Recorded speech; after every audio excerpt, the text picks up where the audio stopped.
GTV में मुजाहिद वली आपको खुशामदीद कहता है। और साबिक कमिश्नर पिंडी जिन्होंने 17 फरवरी को एक दहला देने वाला बयान देकर इलेक्शन कमीशन ही को नहीं सारे इलेक्शन प्रोसेस को लपेट कर रख दिया था। उन्होंने इल्ज़ाम लगाया था कि मैं फांसी चढ़ने के लिए तैयार हूँ, अदालत में बयान देने के तैयार हूँ, मेरा ज़मीर गवारा नहीं करता कि 10 हलकों में पिंडी डिवीज़न के 50-50 हज़ार वोटों से तब्दील कराया गया। यह उनका कहना था सिर्फ 5 दिन पहले कि मुझसे 10 हलकों में 50-50 हज़ार वोट के ज़रिए जीते हुए नताइज तब्दील किए गए। उन्होंने इस पर माफ़ी मांगी थी, उन्होंने कहा था मुझे फांसी दी जाए, और फिर उनके बारे में मुख्तलिफ़ खबरें आ रही थीं। एक ज़रा ये कहते थे कि उनके पास अमेरिकन वीज़ा था और वो मुल्क से बाहर चले गए। फिर उनका एक ऐसा बयान आया कि जैसे मुल्क से बाहर जा रहे हैं, कुछ कह रहे थे कि वो लापता हैं, गुमशुदा हैं। लेकिन बहरहाल 6 दिन बाद अब वो आए हैं तो एक नए बयानिए के साथ, और उन्होंने माफ़ी मांगी है इलेक्शन कमीशन से, कहा है बयान झूठा था। हत्ता के आगे बढ़ गए कि उन्होंने कहा कि एक पार्टी ने मुझसे ये कराया था। खुद छट्टा साहब 6 दिन कहाँ रहे ये अभी तक सवाल है, और इस वक्त भी कहाँ हैं। सिर्फ उनका बयान हमारे सामने है। सोहेल अकबर इकबाल भट्टी बड़े सीनियर कॉरेस्पॉन्डेंट है, हमारे ब्यूरो चीफ जी। फौरी तौर पर ये ख्याल आता है सोहेल भट्टी के ये बयान तो आ गया, लेकिन खुद मौसूफ लियाकत चट्टा हैं कहाँ? बरेली साहब देखिए, वो तो इस वक्त ऐसे रावलपिंडी में ही हैं, लेकिन पाकिस्तान की तारीख के अंदर देखें तो एक ग्रेड 21 का officer, Pakistan administrative service group से ताल्लुक, और बहुत अहम तरीन उहदों पर खिदमात पर इंजाम दे चुके हों, और उन्होंने इस कदर गैर जिम्मेदारी का मुजाहरा करते हुए ऐसा बयान दिया जिससे न सिर्फ पाकिस्तान में बल्कि आलमी सतह पर भी पूरे प्रोसेस के ऊपर बहुत से सवालात उठे। पाकिस्तान का शख्स मुतासिर हुआ, उसके बाद उन्हें हिफाजती तहवील में लिया गया, इलेक्शन कमीशन ने नोटिस लिया। अगरचे कि आरोज ने उस दिन ही तरदीद कर दी थी कि कोई ऐसा उन्होंने किसी को फेवर नहीं की, लेकिन जिस दिन उन्होंने प्रेस कॉन्फ्रेंस की थी उस दिन बहुत से सवालात उठे थे। उनके पास कोई एविडेंस नहीं था, एक स्वीपिंग स्टेटमेंट थी, पाकिस्तान के वकार को बलाए ताक रखते हुए, रियासत के वकार को मजरूह करते हुए स्टेटमेंट थी। नहीं, उस वक्त तो उन्होंने प्रेस कॉन्फ्रेंस की थी, लेकिन अभी जो आपने ब्रेकिंग न्यूज की है आपके पास रिटन बयान है ना। सवाल ये कि कुछ चट्टा साहब कहाँ हैं? जी, चट्टा साहब रावलपिंडी में है, उनका रिटर्न स्टेटमेंट सबमिट हो चुकी है, इलेक्शन कमीशन ने उसके ऊपर अपना फैसला जारी किया। रिटर्न स्टेटमेंट उन्होंने इतराफ किया है कि एक सियासी जमात का वो अहदेदार जो 9 मई के वाक़े में मुलव्विस था, मफरूज था, मैं उससे राब्ते में था, उसके बहकावे में आकर ये मैंने स्टेटमेंट दी। अपनी स्टेटमेंट के ऊपर मैं शर्मिंदा हूँ, कौम से माफी मांगता हूँ, और अपने आप को इलेक्शन कमीशन ऑफ पाकिस्तान के रहम करम पर छोड़ता हूँ कि वो जैसे चाहे मेरे खिलाफ लीगल एक्शन कर सकते हैं। और उन्होंने कहा कि मैंने किसी को कोई डायरेक्शन नहीं दी। नहीं, सोहेल अकबर भट्टी जिस तरीके से उन्हें अपनी खुद यानी अपने सहाफ़ियों की मौजूदगी में बजाते खुद उनकी आवाज़ में जो हमने उन्हें देखा, बड़े पुरएतमाद तरीके से बयान दे रहे थे, इसी तरीके से वो तरदीद भी आके कर देते तो इबहाम नहीं होता ना उनके इस बारे में कि बयान कहाँ से दिया। क्योंकि आपके यहाँ हमारे यहाँ तो रवायत रही है इल्ला माशाल्लाह कि किस तरह लोग बड़े बड़े दावे करते हैं और फिर किस तरह उससे पलट जाते हैं, फैसलों से कत्ल करते हैं और फिर कहते हैं नहीं हमने कत्ल नहीं किया, या बेचारों ने कत्ल नहीं किया था तो उन पर कातिल बना दिया जाता है। बरेली साहब आपने बिल्कुल बजा कहा, लेकिन इस जो मामले की संगीनी थी और बिलखुसूस जब मामला कानूनी शक्ल इख्तियार कर चुका है और इलेक्शन कमीशन ऑफ पाकिस्तान इस मामले की तहकीकात कर रहा था आला सतह के ऊपर, तो इस वक्त उनका खुद आके वो फेयर हुआ। इलेक्शन कमीशन ऑफ पाकिस्तान ने अपनी रिटर्न स्टेटमेंट सबमिट की, उसकी एक अपनी वैल्यू है, उसकी एक वेटेज है। जो पहले भी उन्होंने बात की वो एक उनकी प्रेस कॉन्फ्रेंस थी, उसके कॉन्टेक्स्ट में उनके पास कोई एविडेंस नहीं है, और उसके बाद आरोज ने भी उनकी प्रेस कॉन्फ्रेंस की जो जमात से उसने आई थी उसकी तरदीद की। तब आप उसमें वो व्यक्ति तौर पर नजर आएंगे, लेकिन उन्होंने रिटर्न पर बात की है कि अपने हुए थे 9 मार्च को और अपने मुस्तकबिल के सोहेल एक ऐसा है ना कि सोहेल अगर आपको याद होगा और यकीन याद होगा कि उन्होंने इलेक्शन कमीशन के साथ चीफ जस्टिस ऑफ पाकिस्तान को भी जिम्मेदार ठहराया था। तो 3-4 दिन गुजर गए, हमारा ख्याल था कि चीफ जस्टिस जो है वो लियाकत चट्टा साहब को तलब करते, गिरफ्तार करके तलब करते या दरख्वास्त करते, लेकिन वो कोर्ट में तो आए नहीं। वो तो कहते हैं मैं इलेक्शन कमीशन के सामने अपने को सरेंडर कर रहा हूँ। इतना बड़ा बयान देकर 6 दिन तक उन्होंने इस मुल्क में जो 90 अरब से इतनी तवील जद्दोजहद के बाद और इलेक्शन हुए थे उसको इतना बड़ा मुतनाज़ा बना दिया। और फिर और भी शवाहिद और अवामिल हैं जिसके सबब इसके इलेक्शन पे बड़ा सवालात उठ रहे हैं। तो फिर आप नहीं समझते कि खाली एक उनके बयान से जो है और ज़्यादा शक्कू को शुबहात नहीं पैदा होंगे? बरेली साहब, शकूक शुबहात तो यकीनी तौर पर बहुत पैदा हुआ है, लेकिन जब भी शकूक शुबहात पैदा होते हैं, शकूक शुबहात के खात्मे के लिए और उसके लॉजिकल लीगल एंड तक पहुंचने के लिए एक फोरम है, और वो फोरम था इलेक्शन कमीशन ऑफ पाकिस्तान का।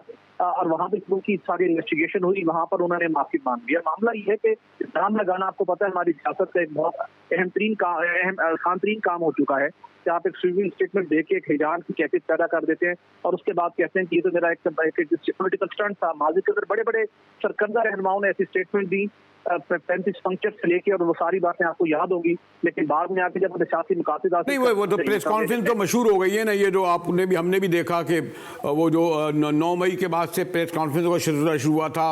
बड़े बड़े करीबी साथी कप्तान के आते थे और माफ़ी मांग के चले जाया करते थे। वो तो एक बड़ी एक टर्मिनोलॉजी बन गई थी कि प्रेस कॉन्फ्रेंस करने तो नहीं आए, या ये कहा जाता था कि मैं प्रेस कॉन्फ्रेंस नहीं करूंगा। इसलिए मेरा ये कहना था कि चट्टा साहब ने जहां प्रेस कॉन्फ्रेंस की थी वो 17 फरवरी को, आज भी एक प्रेस कॉन्फ्रेंस करते थे, खुद सामने आके वो बयान करते जो बयान आपको हासिल हुआ। जी, आपका बड़ा वैलिड पॉइंट है, और आपको पता है कि हमारी सियासत के अंदर ये ट्रेंड्स और ये मूड चेंज होते रहते हैं। और पहले प्रेस कॉन्फ्रेंस का सीजन खत्म हो चुका, आजकल जमानतों का सीजन है, वो चल रही हैं। तो मे भी शायद आने वाले दिनों जब इसका फैसला आ जाए तो शायद चट्टा साहब भी एक प्रेस कॉन्फ्रेंस करके वजाहत दे दें, वक्त तय करेगा। लेकिन इम्पोर्टेंट है कि जिससे पाकिस्तान मुतासिर हुआ, पूरा इंतखाबी अमल मुतासिर हुआ, इस मामले में भी लॉजिकल एंड तक पहुंचना है। जिस सियासी जमात और उसके अहदेदार की उन्होंने बात की है, सवाल ये है कि election commission of Pakistan, supreme court of Pakistan के दीगर इदारे। नहीं, मैं तो इसलिए कह रहा था कि माजरत के साथ जिस वक्त वो अपने को हत्या के खुदकशी कर रहे थे या अपने को पेश कर रहे थे कि मुझे फांसी चढ़ा दें, मेरे ख्याल में इस बयान देने के बाद भी वो किसी सज़ा से तो बगैर सज़ा के तो नहीं छोड़ा जा सकता ना। जिस तरह आपने चीफ जस्टिस ने कहा कि अगर आप रिटायर्ड कोई जज हो गया हो या वो जज घर बैठ गया हो तो इसका मतलब ये नहीं है कि उस पर मुकदमा नहीं चलेगा। इसी तरह कमिश्नर साहब क्या माफ़ कर दिए जाएंगे, छोड़ दिए जाएंगे? बिल्कुल माफ नहीं होना चाहिए। यकीनन इलेक्शन कमीशन पाकिस्तान का कानून के मुताबिक इस मामले को अपने लॉजिकल और लीगल एंड तक लेके जाएगा यकीनी तौर के ऊपर। लेकिन मामला सिर्फ लियाकत चट्टा के हद तक नहीं है। लियाकत चट्टा जिस 11 फरवरी को जिस शख्सियत को लाहौर में मिले और जिसके साथ तो पहले से राब्ते में थे, जिसके उकसाने के ऊपर जिसके उन्होंने फ्यूचर के अंदर अहम तरीन ओहदा देने को उनको पेशकश की, तो मामला तो फिर वहां तक जाएगा ना। वो कौन सी सियासी जमात है, कौन सा उसका ओहदेदार है जिससे उनकी मुलाकात हुई, तहकीकात। तो फिर अगर बेहतर ये था कि उसका नाम भी ले देते, उनको भी पेश कर दिया जाता, दोनों आते तो और ज़्यादा मुनासिब होता। शायद हो सकता है वो उस जमात का वो जो मेंबर आ जाए। खैर, अभी आपने जो बड़ी खबर दी है, और ये खबर अब ये जिसे कहते हैं कि इससे एक और पिंडोरा बॉक्स खुलेगा, बंद नहीं होगा। कमिश्नर साहब के बयान ने जहाँ इतना बड़ा हंगामा मचाया था, कमिश्नर साहब के बयान से ये भी नहीं होता है हो जाएगा कि हाँ बिल्कुल धांधली नहीं हुई, बिल्कुल आज़ादाना शफाफ इलेक्शन हुए। कि आपको इल्म है कि तमाम ही जमातें ये कह रही हैं कि उनके वोटों को चोरी किया गया। शुक्रिया सोहेल इकबाल भट्टी जो हमें एक बड़ी खबर दे रहे थे। बयान जो साबिक कह सकते हैं लियाकत चट्टा साहब का, जिन्होंने कहा था कि जी 17 फरवरी को कि मुझसे धांधली करवाई गई, मुझे फांसी दी जाए, कौम का मुजरिम हूँ, पीठ में छुरा घोंपा। और अब वो ये कह रहे थे कि मुझे एक जमात ने कहा था, और फिर एक पूरा स्टेटमेंट है। लेकिन क्या ही बेहतर होता कि वो ख़ुद मीडिया को आके सामने फेस करते, शायद फेस भी करने आ भी जाएं। लेकिन बड़ी पाकिस्तानी सियासत का, पाकिस्तानी रियासत का, हुकूमत का, इंतज़ामिया का पर एक बहुत बड़ा सवालिया निशान बनेगा कि कमिश्नर जैसे ओहदों पर कायम लोग इस तरह के बयानात दें और बयानात के बाद फिर जाएं। ये एक फ़र्द की नहीं, एक हुकूमत, एक इंतज़ामिया, एक रियासत की इससे तब्दील हुई है। हमारे साथ रहिएगा कि इलेक्शन के हवाले से हम बात गुफ्तगू करेंगे मोहतरम आसिफ करमानी साहब से, मुस्लिम लीग नून के बड़े सीनियर रहनुमा हैं, एक ब्रेक के बाद।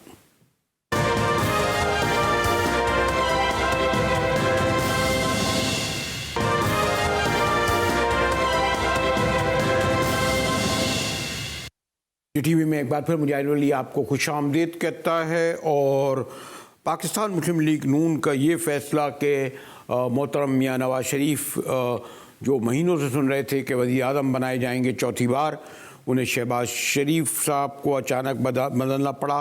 और जो डेवलपमेंट हाल ही में हो रहे हैं उसमें सवाली सवाल हैं। मेरे साथ बड़ी सीनियर सीजन रहनुमा मोहतरम आसिफ करमानी साहब हैं। इनके वालिद अयूब खान के ज़माने में बड़े शोला बयान पार्लियामेंटेरियन होते थे। करमानी साहब में भी उसकी झलक आती है। शुक्रिया आसिफ करमानी साहब, आपने हमारे लिए वक्त निकाला। ये जो इलेक्शन हुए हैं और उसके बाद जो अब मुआहदे हुए हैं और फिर जो पूरी ओवर हमने देखा कि एक नून लीग का नाराज़ ग्रुप सामने नज़र आ रहा है शिकायतें करते हुए, एक नई पीटीआई के लोग जो इस्तेहकाम पार्टी ज्वाइन करते हैं वो नज़र आए। तो थोड़ा सा आप फर्स्ट हैंड एक्सपीरियंस रखते हैं, ये सब कुछ बताएं कैसे हुआ करमानी साहब। बिस्मिल्लाहिर्रहमानिर्रहीम। शुक्रिया बरेलवी साहब। बरेलवी साहब, गुजारिश ये है कि इसमें 2-3 अवामिल हैं। दरअसल पाकिस्तान की जो पॉलिटिकल डायनामिक्स हैं, जिनको आप सियासी हरकियात कहते हैं, या जो सोसाइटी की डायनामिक्स हैं, वो गुज़श्ता एक दहाई से तब्दील हो चुकी हैं। अच्छा, और उसमें एक बहुत बड़ा इंपॉर्टेंट फैक्टर मोहतरम बरेलवी साहब आ गया, जिसको हम कहते हैं यूथ। और यूथ में भी एक वो फैक्टर है जो मिडिल क्लास का एजुकेटेड जो है, और वो जॉबलेस यूथ है। अच्छा, एक तो वो यूथ जो सा था वो एक रिवायती सियासत और रिवायती सियासतदानों से वो बोर हो चुका था, जो मैं समझता हूँ। दूसरी गुजारिश ये है कि देखिए, जो नारा था हमारा, मैं मुस्लिम लीग नून के हवाले से बात कर सकता हूँ, वो नारा ये था कि पाकिस्तान को नवाज दो। और आपको मालूम है कि वोट बैंक जितना भी है मुस्लिम लीग नून का, वो बिलोंग्स टू नवाज शरीफ साहब। बाकी तो को काउंसलर भी नहीं इलेक्ट हो सकता। और अगर नवाज शरीफ की तस्वीर उनकी छाती पर ना लगी हो तो यकीन कीजिए इनको मोहल्ले में जो दुकानदार है वो नकद पर भी सौदा ना दे। अब हुआ ये कि जब एक तो मियां साहब जब तशरीफ लाए तो जो हमारे उम्मीदवार थे वो जरा ढीले पड़ गए कि चलो जी अब मियां साहब आ गए हैं, सत्य खैरा, नंबर 1। नंबर 2 कि उसमें जाहिर है टिकटों में भी थोड़ी सी ये जो आपके वर्कर्स थे उनकी दिल आजारी हुई। मसलन आप मुझे बताइए, ये गुलाम सरवर खान, ये जहांगीर तरीन, ये ओन चौधरी, ऐसे लोग जिनको, और अलीम खान, ऐसे लोग जिनको कल तक क्या कुछ नहीं कहा जाता था हमारी जमात की तरफ से भी और दूसरे लोगों की तरफ से भी, ऐसे लोगों को आपने सीट एडजस्टमेंट के तौर पर अपने वर्करों को पीछे किया। फिर सबसे बड़ी चीज जो होती है किसी भी बरेलवी साहब मोहतरम जमात की, वो उसका आइन होता है और मंशूर होता है, जिसकी बुनियाद पर अब इलेक्शन में जाते हैं। लेकिन करमानी साहब बहुत देर से आया करमानी साहब, लेकिन वो जो आपने एक बुनियादी बात की थी कि जो नौजवान था, नया वोटर आया, तो क्या वो नौजवान वोटर पीटीआई की तरफ गया जब इतनी बड़ी तादाद में आज़ाद उम्मीदवार इतनी भारी अक्सरियत से जीते?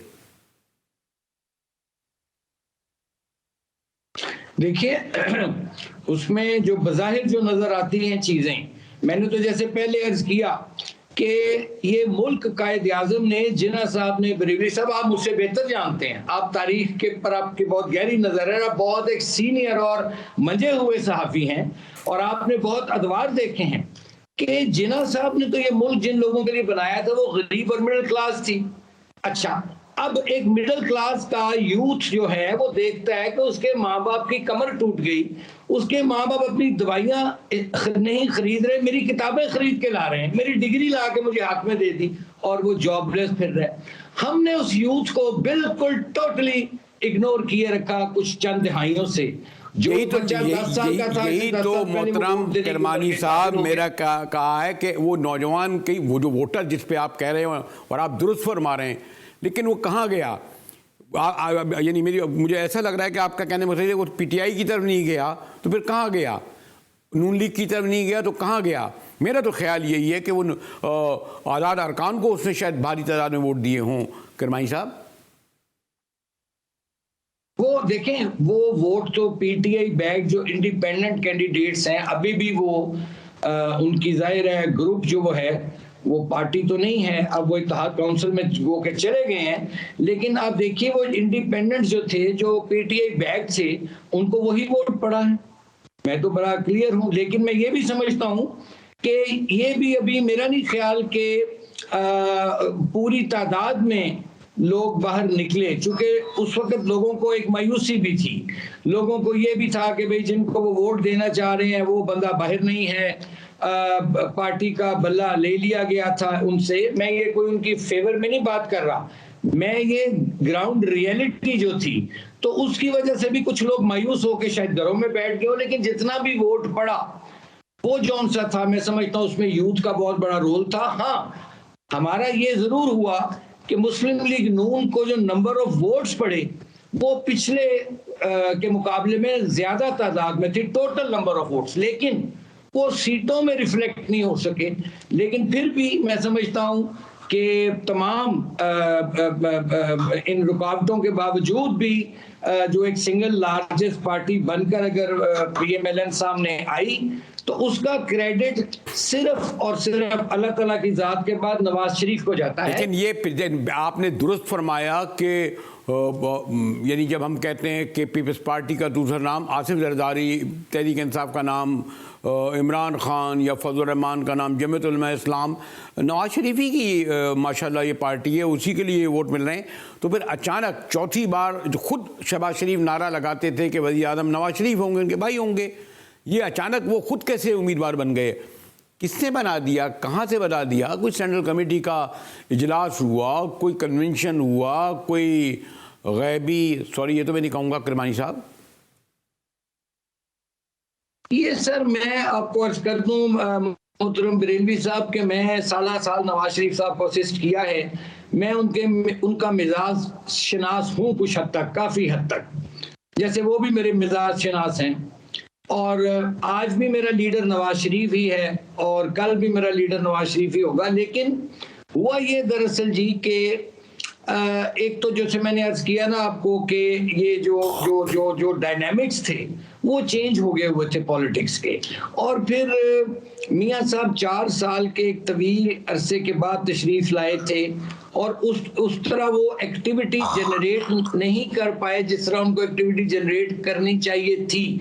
लेकिन फिर भी मैं समझता हूं कि जो भी हुआ ये और ये वाहिद इलेक्शन है बरेलवी साहब, मैं समझता हूं कि जो कि एक जिसने बजाय कंफ्यूजन दूर करने के, केओस दूर करने के, इस इलेक्शन ने मैं बसर एहतराम किरमानी साहब, मैं आपसे फिर ये इसलिए कि मैंने कहा ना आप मियाँ साहब के बहुत करीब हैं, कोई टेलीफोन कॉल कहीं से आ गई, कुछ और लोग मियाँ साहब के ख़िलाफ़ वो ख़ुद नून लीग के कहीं बैठ गए, या कुछ और पार्टियों के कायदीन के लिए वो काबिल कबूल नहीं थे जिनके साथ आज बैठे हैं। यानी ये अभी तक वादे नहीं हो सका कि अचानक जो है ओवरनाइट मियाँ नवाज शरीफ की जगह जो चौथी बार वज़ीर आज़म बनना था, अचानक दूसरी बार शहबाज शरीफ बन गए।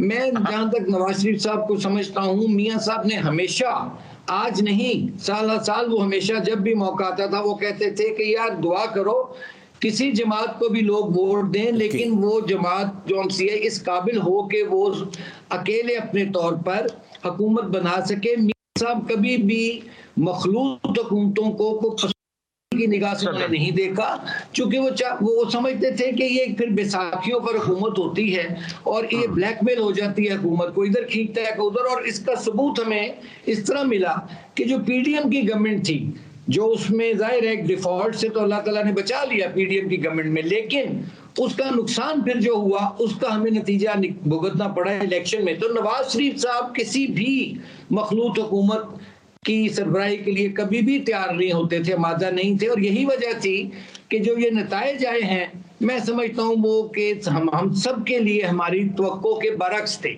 हमारा ये ख्याल था कि सिंपल मेजॉरिटी मिलेगी और पार्टी का जो वोटर सपोर्टर जो था वो नवाज शरीफ को ही, और पार्टी भी देखना चाहती थी वजीर आजम, लेकिन अब अवाम ने वोट ऐसा दे दिया स्प्लिट मैंडेट के जिसमें वो पॉसिबल नहीं था, इसलिए मियां साहब ने अपने आप को विड्रॉ किया। लेकिन मैं ये आखिरी बात समझता हूं कि मियां साहब ने एक भरपूर सियासी इनिंग खेली है, भरपूर उन्होंने अपनी पॉलिटिकल इनिंग खेली और उन्होंने मुस्लिम लीग को एक पॉपुलर जमात बनाया, इसमें कोई शक नहीं, और एक फलदार दरख्त बनाया जिसका फल सब खाते रहे और अब भी खा रहे हैं। लेकिन मैं समझता हूं कि उन्होंने मुनासिब नहीं समझा कि अगर उनको स्पेस ही नहीं मिलेगी काम करने की, क्योंकि मियां साहब एक इंडिपेंडेंटली एक असर्ट करने वाली शख्सियत हैं और वो आपको तो पता है डिक्टेशन नहीं लेते कभी भी किसी की। तो ये सारे अवामिल जो थे मैं समझता हूँ उसकी वजह से मियां साहब ने मेरी नज़र में लेकिन प्रीमेच्योरली अपनी जो पॉलिटिकल इनिंग थी वो डिक्लेयर कर दी। करमानी साहब, आप क्योंकि माशाल्लाह एक बड़े रिवायती सियासी घराने से रहे हैं, सियासत में बड़ी मुखालफत होती है, दुश्मनियाँ होती हैं, लेकिन हालिया इंतखाबी मुहिम में किस हद तक हमारे नौजवान बिलावल मियां साहब के घर में लाहौर में चले गए थे, कह रहे थे कि जी जो जाती उम्रा का वज़ीर-ए-आज़म कबूल नहीं होगा, घर में घुसकर मारेंगे, 8 फरवरी को जो है देखिएगा उनको दिल की तकलीफ़ होगी और हम उन्हें अस्पताल बना के देंगे। यानी मेरे ख्याल में एक नौजवान को इतने सीनियर रहनुमा के बारे में जो ज़बान इस्तेमाल की, और जब मैं शुक्र है अभी तक मैंने बड़े मियाँ साहब को तो नहीं देखा है, लेकिन शरीफ ख़ानदान से जिस तरह झप्पियाँ डाल रहे होते हैं जरदारीस, तो सॉरी टू से ठीक है सियासत में सब कुछ होता है लेकिन इतना भी नहीं होता। करमानी साहब, ये बरेली साहब बिल्कुल आपका सही तजिया है। अब लेकिन बदकिस्मती है, इस सारे आपके सवालात का एक ही जवाब है मेरे पास, पावर पॉलिटिक्स। ये पावर पॉलिटिक्स है, और जब पावर पॉलिटिक्स होती है तो फिर आपको ऐसे ही इंतजामात और मामला देखने को मिलते हैं। This is very unfortunate. लेकिन अब क्या किया जाए कि एक ऐसा मैंडेट आया जिसकी वजह से ये सियासत बंद गली में फंस गई, इंतखाबात बंद गली में फंस गए। तो अब पाकिस्तान को निकालना तो था ना जी इस सूरत हाल में से। IMF आपके सर पर खड़ा है, जब अपना आपका हाउसिंग ऑर्डर ना होता तो IMF क्या आपसे बात करता। तो मैं समझता हूं कि ये कोई आइडियल सिचुएशन, कोई परफेक्ट सिचुएशन तो नहीं मैं इसको कह सकता, लेकिन पाकिस्तान में हमेशा ही सियासत में जुगाड़ लगा है, तो ये भी आप इसको एक सियासी जुगाड़ कह सकते हैं।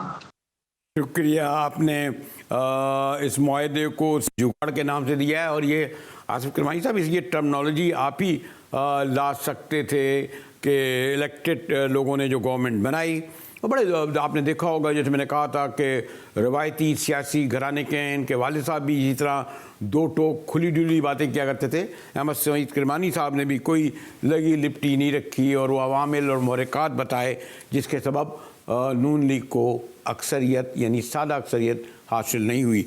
एक और बहुत बड़ा इशू गालिबन सियासी नहीं बल्कि लाख करोड़ों सार्फिन अभी तक महरूम हैं। मैं तो सोशल मीडिया का आदमी नहीं हूँ, मुझे तो पता ही नहीं कि टिकटॉक क्या होता है और एक्स क्या होता है और इंटरनेट क्या होता है, लेकिन कहते ये हैं कि जी कोई 5 की बंदिश से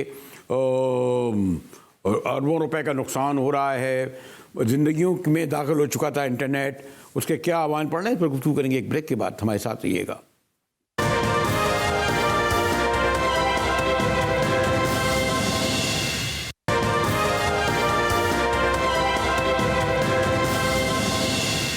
GTV में मुजाहिद अली आपको खुशामदीद कहता है। एक से कई बार मैं ये इतराफ़ कर चुका हूँ कि दहाइयों से आवाज़ लगा रहा हूँ, लेकिन सोशल मीडिया जो इस वक्त पाकिस्तान के करोड़ों अवाम की ज़रूरत बल्कि उनके ब्लड में है, मैं तो खैर उसके बगैर काम चला लेता हूँ, लेकिन इलेक्शन के दिन इंटरनेट बंद रहा। अब सुन रहे हैं गुज़िश्ता 5 दिन से बंद है। इसके सिर्फ सियासी पहलू ही नहीं है बल्कि इसकी बंदिश से कहते हैं बड़ा अरबों रुपए का डॉलरों का नुकसान हो रहा है। बड़ा आसान समझ लिया हमारे हुक्मरानों ने कि सोशल मीडिया बंद कर दें तो वो समझते हैं लोगों की शायद आवाम की आवाज़ ही ना सुनाई दे। और ख़ास तौर पर जो एक्स की जो 5 रोज़ा बंदिश है उस पर एक जर्नलिस्टों का ग्रुप ने सिंध हाई कोर्ट में उसको चैलेंज किया और इस पर बड़े उन्होंने बरहमी का इजहार किया और ये तक कहा कि जनाब ड्राइंग रूम में बैठ जाते हैं और इलेक्शन की क्या ज़रूरत है अगर ऐसे ही फ़ैसले करने हैं। और ये भी कहा कि वफाकी हुकूमत बताए कि किसके कहने पर इंटरनेट बंद किया गया। जहाँ हत्ता के चीफ जस्टिस सिंध ने ये कहा कि हाई कोर्ट में भी इंटरनेट नहीं चल रहा, कब चलाओगे। ये भी मालूम करा कि जी पीटीए कौन जिम्मेदार है इसका करने का। तो बहरहाल वहाँ पीटीए के वज़ीर मौजूद थे और उन्होंने कहा कि जनाब वज़ारत दाखिला वज़ारत इत्तलात के अहकामात पर अमल करती है। लेकिन उससे पहले मेरी खबर ये भी गुजरी कि वज़ारत दाखिला वज़ारत इत्तलात हत्ता कि वज़ारत आईटी ने भी ये कहा कि जनाब हमने तो 4 चांद लगा दिए इंटरनेट को, हम ये क्यों करेंगे। लेकिन फिर उन्होंने ये भी एतराफ़ किया कि इंटेलिजेंस इदारों की रिपोर्ट थी और उसका सबब बता दें कि जी पाकिस्तान को सिक्योरिटी का मसला था और होता है धमाके हंगामे और एक हद तक उनका मौक़िफ़ दुरुस्त भी लगता है। लेकिन पर्टिकुलरली इलेक्शन के दिन जब इतने बड़े पैमाने पर कोई हंगामा नहीं हुआ, इंटरनेट की बंदिश और हालिया दिनों में एक बहुत बड़ा सवाल है। और सिंध हाई कोर्ट ने तो हुक्म दे दिया कि जी पीटीए मुल्क भर में सोशल मीडिया साइट एक्स ख़ास तौर पर एक्स को मुकम्मल तौर पर बाहर करे। हमारे साथ निगहदार हैं डिजिटल राइट्स एक्सपर्ट। शुक्रिया निखत, आपने हमारे लिए वक्त निकाला। चले मैं बराह रास्त आपसे कह दूँ माशाल्लाह आपका भी कैसे काम चल रहा होगा। इलेक्शन के दिन तो बंद रहा लेकिन अभी फिर कोई 4-5 दिन से इसकी बंदिश जारी है। निगहत किस कानून के तहत ये बंद कर सकते हैं, कैसे कर सकते हैं निगहदार? नहीं, देखिए बरेलवी साहब, लॉ जो है वो तो एक ही लॉ है। स्टैट्यूटरी जो prevention of electronic crimes act है या फिर जो रेगुलेटरी बॉडी का अपना लॉ है पाकिस्तान टेलीकम्युनिकेशन अथॉरिटी का जो लॉ है, लेकिन उसके अंदर भी जो शिकें मौजूद हैं उसमें आप ऐसे नहीं बंद कर सकते कि जब मर्जी आया आप बंद कर दें। उसके लिए बाकायदा आपको लॉ की जो क्राइटेरिया है उसको फुलफिल करना पड़ता है कि ये सर्टन इशू है, इसकी वजह से हम सर्टन एरिया में इंटरनेट बंद करें। मिसाल के तौर पे सिक्योरिटी की मिसाल ले लेते हैं। लेकिन जो अभी हमने गुज़श्ता चंद हफ्तों में इंटरनेट की बंदिश पाकिस्तान में देखी है वो तो बिल्कुल किसी भी लॉ से मुझे लगता है कि बियॉन्ड है। कोई लॉ उसको जस्टिफाई नहीं करता है पाकिस्तान के अंदर। But at the same time अगर आप आईनी जो बुनियादी हकूक हैं उसको भी देखें तो बिल्कुल क्लियर कट वायलेशन है इस तरह इंटरनेट को बगैर किसी ट्रांसपेरेंसी के लेकिन आपने ये तो दुरुस्त कहा कि क्लियर कट वायलेशन है पाकिस्तान के अंदर। लेकिन खाली मसला पाकिस्तान का भी तो नहीं है ना, ये सारी दुनिया को इंटरनेट हमें कनेक्ट करता है। और जैसे मैंने पहले भी कहा था खाली पॉलिटिकल मसला नहीं, लोग हेल्थ पे मशवरे लेते हैं, कोई कारोबार करते हैं, फैमिलीज़ के बारे में वरिट होते हैं। तो इसके मैंने ये पाकिस्तान से बाहर मतलब कोई बरतानवी शहरी है, अमरीकी शहरी है, वो कहेगा कि भाई आपने कैसे मेरे राइट छीन लिए कि मैं अपनी बहन से, भाई से, बेटे से बात नहीं कर सकता, पैगाम नहीं दे सकता, पैसे नहीं भेज सकता। निगहत देखें, लोग गए हैं कोर्ट में, high court, Sindh high court में लोग गए हैं और वहाँ पे इंटरनेट की बंदिश के हवाले से पटिशन दायर की है और सिंध हाई कोर्ट ने बहुत वाज़े तौर पे कहा था कि इलेक्शन के दिन तक आपने इंटरनेट को बंद नहीं करना, बल्कि आज भी हियरिंग हुई है वहाँ पे। तो अब अगर आपकी अदालतें भी आपको कह रही हैं और उसके बावजूद भी ऐसा हो रहा है तो फिर तो एक कैओस की ही सिचुएशन है ना, कि मतलब आपको मालूम नहीं है क्यों इंटरनेट की बंदिश हो रही है, अदालतें मना कर रही हैं, उसके बावजूद बंद हो रहा है, कौन सा कानून आप फॉलो कर रहे हैं वो लोगों को पता नहीं है। तो फिर बरेलवी साहब, जब ट्रांसपेरेंसी नहीं होगी और जब अदालतों की रिस्पेक्ट भी नहीं इस तरीके से होगी उनके ऑर्डर्स की, तो फिर इसका मतलब ये है कि आप ये समझते हैं कि आप अकाउंटेबल नहीं हैं जो भी अदारा ये कर रहा है। तो यहाँ पे इस वजह से ये एक प्रॉब्लम है कि ट्रांसपेरेंसी ना होने की वजह से अकाउंटेबिलिटी। आपने देखा अदालतों का हवाला दिया, यहाँ तो अदालतें रुटलेस तरीके से मार्शल लॉ लाती हैं, यहाँ मार्शल लॉ आते हैं, रुटलेस तरीके से इंडोर्स करती हैं। अभी देखें एक कैंडिडेट बेचारी 70 साल की जेल के अंदर पड़ी हुई थी, क्या किया अदालतों ने, जीत गए ना प्राइम मिनिस्टर के शिप के उम्मीदवार। और कहाँ तक जाएं हम अपने अदालतों पे। मैं तो इसलिए आपसे कह रहा था ना कि इंटरनेशनल लॉज भी तो कोई होंगे ना। नहीं, मैं वही आपसे बात कर रही हूँ कि है उसको मैं बिल्कुल बलाए ताक नहीं रख रही हूँ, लेकिन उसके बावजूद अगर आप सियासी सूरत हाल को भी बीच में डालें, और इसी वजह से मैंने डिसइंफॉर्मेशन का भी जिक्र किया है कि डिसइंफॉर्मेशन इतने मैसिव तरीके से फैलाई गई है और अभी भी फैल रही है, और ऐसे ऐसे अकाउंट्स के जरिए से भी है जो कि जिनके लाखों फॉलोअर्स हैं, तो उसकी वजह से भी एक कैओस की सूरत हाल पैदा हुई है, और लोगों को गलत इंफॉर्मेशन फीड की गई है मुख्तलिफ पॉलिटिकल पार्टीज की तरफ से, मुख्तलिफ कैंडिडेट्स की तरफ से, रिगिंग के हवाले से। रिगिंग अगर हुई भी है तो उसके बावजूद जो इंफॉर्मेशन आई है वो बहुत अजीब तरीके से फैलाई गई है, तो उससे मैं बिल्कुल इनकार नहीं कर रही हूँ बरेलवी साहब, लेकिन मसला ये है कि फिर आपका आइन भी है ना, वो भी तो आपके लिए एक फ्रेमवर्क सेट करता है, जहां पे जो चीज सही आपने अगर बंद करना है, या आपने कोई, आप कम से कम आवाम को बताएं तो सही। कैसे बताएं, यही तो सबसे बड़ा सवाल है कि, और इसीलिए मैंने ये सवाल दोहरा रहा हूँ, बस जस्ट वर्ड के कंक्लूडिंग आपको आंसर मालूम कर रहा हूँ कि कोई रियासत, यानी चले जंग हो रही हो, बहुत बड़ा कोई सिक्योरिटी का मसला हो, पाबंदी तो कैसे लगा सकती है कोई लॉ?